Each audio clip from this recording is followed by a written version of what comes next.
애들이 막 이게 전 다니고 있을 때도 LG 안 썼어요. 아, 그래? 안 맞아 나랑 맞아. 기계가. 요즘 이런 얘기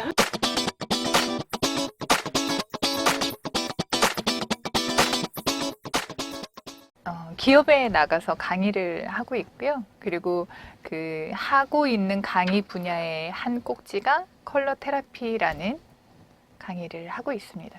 그 컬러 테라피스트 양성 과정을 또 진행을 하고 있는, 그리고 또 얼마 전에 책도 써서 직업이 좀 하는 일이 한 3개 정도 되는 사람입니다.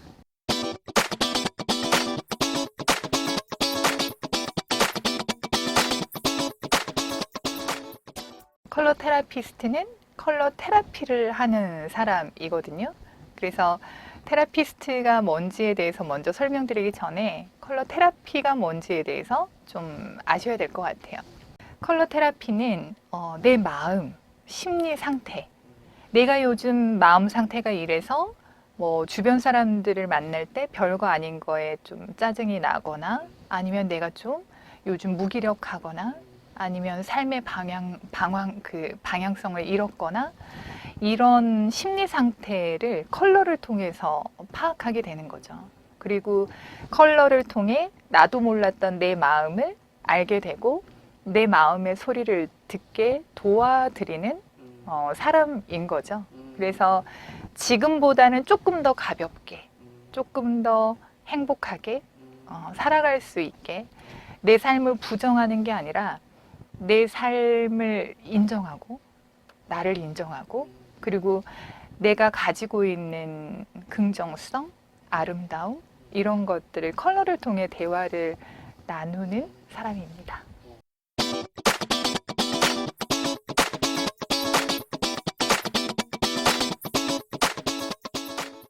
정말 아무 일 없이 그 친구들과 송년회 모임을 하고 집에 가는 택시 안에서 이게 무슨 의미가 있나? 갑자기 그런 생각이 들어서, 진짜 이게 저는 사춘기를 별로 안 겪었던 것 같아요. 기억이 없어요, 사춘기가. 근데 그때 사춘기가 왔던 것 같아요. 아, 사춘기가 이런 건가? 네.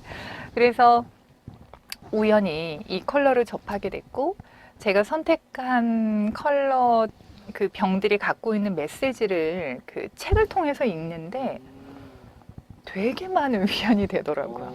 그래서 이게 뭐지? 뭐 내 앞에 누군가가 사람이 있는 것도 아니고, 무슨 뭐 진단을 해서 설명을 듣는 것도 아니고, 텍스트만 읽을 뿐인데 어떻게 내 마음을 이렇게 움직이지? 위로가 될까? 이게 뭐지? 라고 해서 알게 됐던 것 같아요. 네.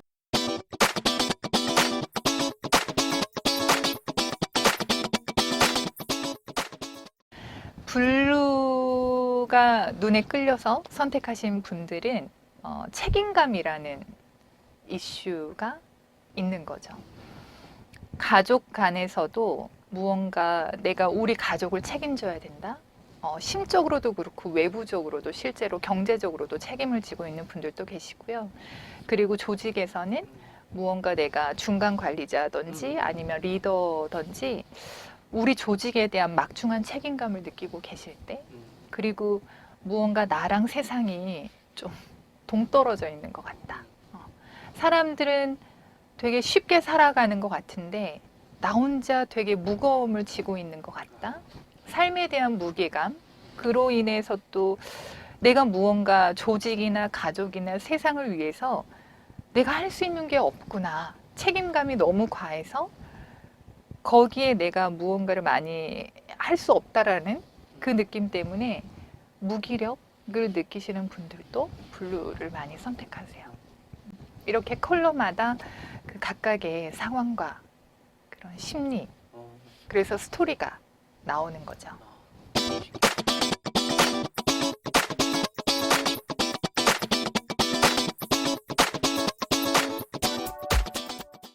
저는 어릴 때부터 특별히 좋은 컬러가 없었던 것 같아요. 그래서 이 컬러를 공부할 때 나는 색에 대해서 둔감한데 그게 가능할까? 이런 생각들도 했었거든요. 그 찐녹색보다 연한 연두색이 이 가슴 저 깊은 곳에서 희망을 품게 하더라고요. 그런데 실제로 올리브 칼라에는 희망과 새로운 시작이라는 키워드가 있거든요. 그래서 그 연두색을 보면서 제 마음에 느끼는 그 감정을 느끼면서 다시 생각을 하는 거죠. 아, 나도 무언가 다시 좀 새 생명처럼 이렇게 일어나는 에너지가 오고 있구나를 이렇게 인지를 하는 거죠. 그래서 그때 상황에 따라 끌리는 컬러가 따로 있기 때문에 가장 좋아하는 컬러가 있느냐라는 질문에는 좀 답을 쉽게 하기가 어려운 것 같아요.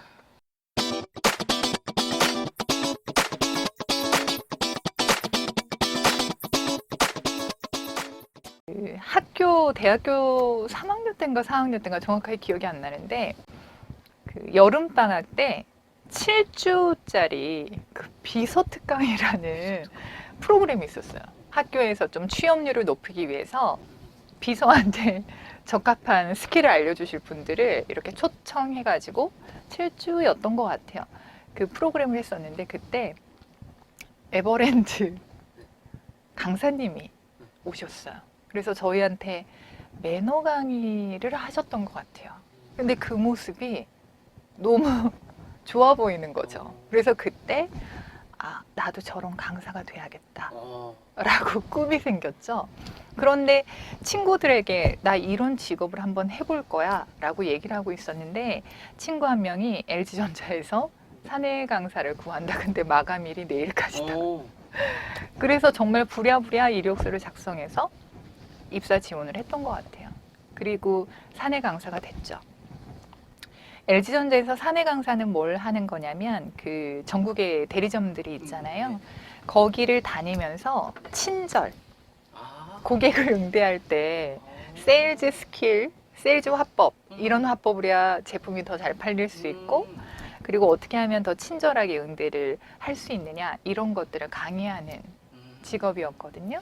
그래서 너무 재미있게 강의를 했었죠. 그리고 정말 감사하게도 본사 강사로 발탁이 됐어요. 그래서 지방에서 근무하다가 서울로 오게 됐죠. 그런데 그 1년 동안 너무 힘들었어요.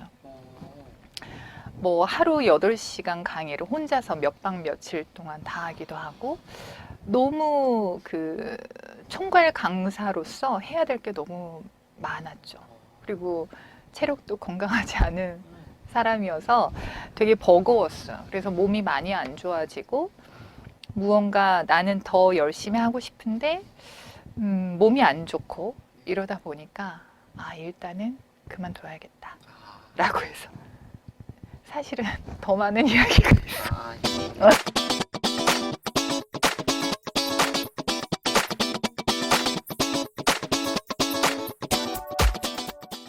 경주에서 강의를 했었는데 컬러 강의를 했었어요. 그리고 이제 서울에 복귀하니까 한 10시, 집에 오니까 10시. 그래서 옷도 갈아입기 전에 너무 힘들어서 잠깐 앉아 있었죠. 앉아서 이렇게 좀 쉬고 숨을 쉬고 있었는데 문자가 오더라고요. 그래서 읽어보니 그날 교육받았던 교육생이셨어요. 여자분이셨고 강의 때도 결혼한 지 6개월 정도 돼서 사랑해서 결혼했지만 내 남편을 이해할 수 없다. 네.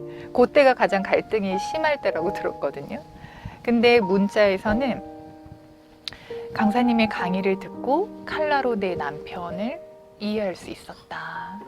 네. 그래서 연수가 끝나고 집에 가면 아무 말 없이 남편을 안아주고 싶습니다. 라고 문자가 왔는데 정말 저도 뭉클하더라고요. 그래서 나 참 의미 있는 일을 하고 있구나 라고 보람찼었죠.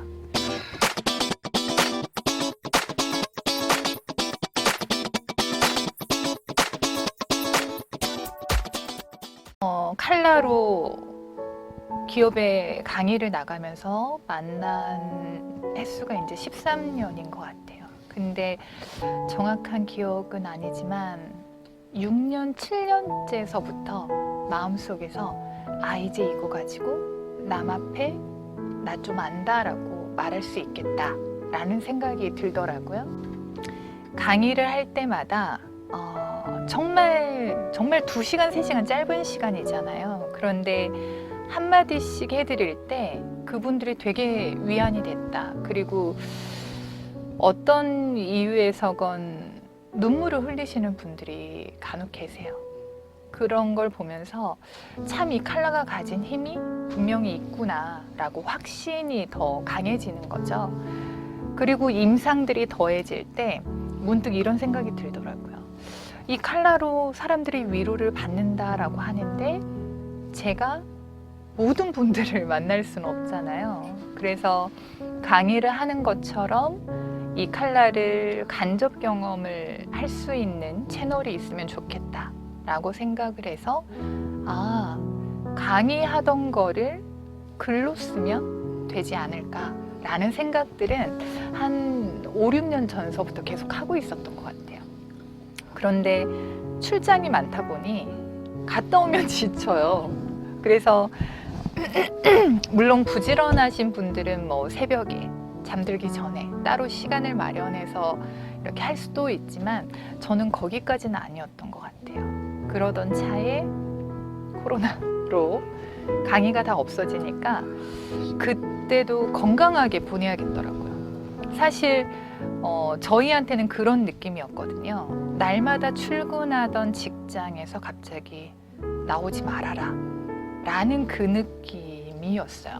강의 잡혀있던 게 전부 취소가 되면 줄 취소가 되면서 뭐 한두 달은 이러다 괜찮아지겠지. 몇 년 전에 메르스처럼.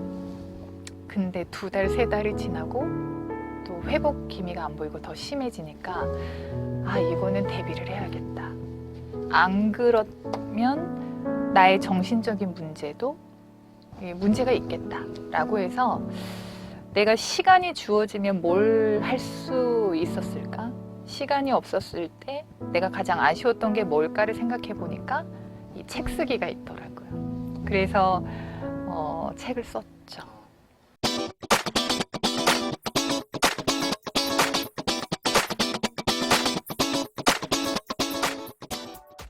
저는 진짜 초신자입니다. 네네. 네, 초신자인데 내가 믿음이 더 강해지면 우리가 어렸을 때부터 봐왔던 네, 그 주일날 아침부터 저녁까지 교회에 살아야 되고 내 삶의 전반적인 게 이렇게 신앙, 교회 스케줄대로 신앙 위주로 그러다가 무언가 이게 선교를 해야 되고 좀 초신자니까 그런 오해들이 있었던 것 같아요. 그런데 나는 그 정도의 깜냥이 안 되는데 나는 더 깊어지면 어떻게 해야 되지? 혼란이 있었던 때가 있었어요. 근데 마침 그때 목사님의 말씀 중에 믿음이 깊어지면 전부 다 목사가 돼야 되고 선교를 해야 된다라고 착각하시는 분들이 계신다. 하지만 그냥 있는 자리에서 하나님을 드러나게 하면 됩니다 라는 말씀을 하신 적이 있었는데 너무 그 말씀을 듣는데 가슴이 시원해졌어요. 그리고 가벼워졌죠. 그래, 나 무거움을 가질 필요가 없어. 그냥 나는 내 자리에서 내가 만나는 교육생들한테 좀 좋은 거 그리고 어느 부분에서든 내가 믿는 하나님을 드러낼 수 있다면 그거는 내가 할 일인 것 같다라는 생각이 들었죠. 그래서 그런 마음을 갖고 생활을 하고 있고 컬러와의 연계성은 수업을 하다가 개인적으로 상담을 요청해 오시는 분들이 있거든요. 그런데 모두한테 그러진 않고 저마저도 그분한테 해드릴 수 있는 게 한계가 있을 때 여쭙니다. 종교를 가져보시라고. 네. 왜냐하면 정말 저도 그런 경험들을 겪었지만 제가 아무리 뭘 해도 나아질 수 있는 상황이 아닌데 인간으로서 할 수 없는 일이 있을 때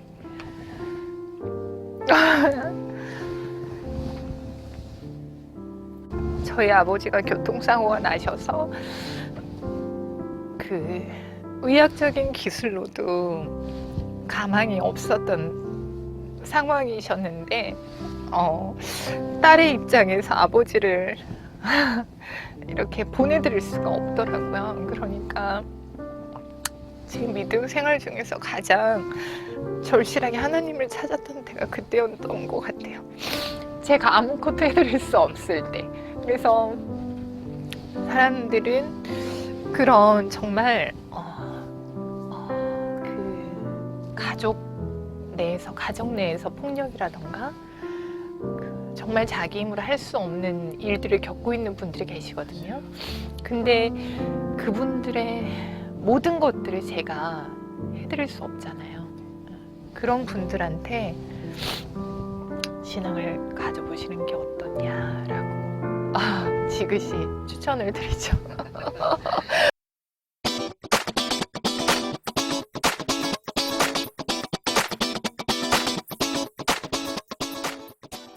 예수님의 칼날을 표현하기가 참 조심스러운데 제가 바라보는, 그리고 어린 마음에 만난 예수님도 계시잖아요.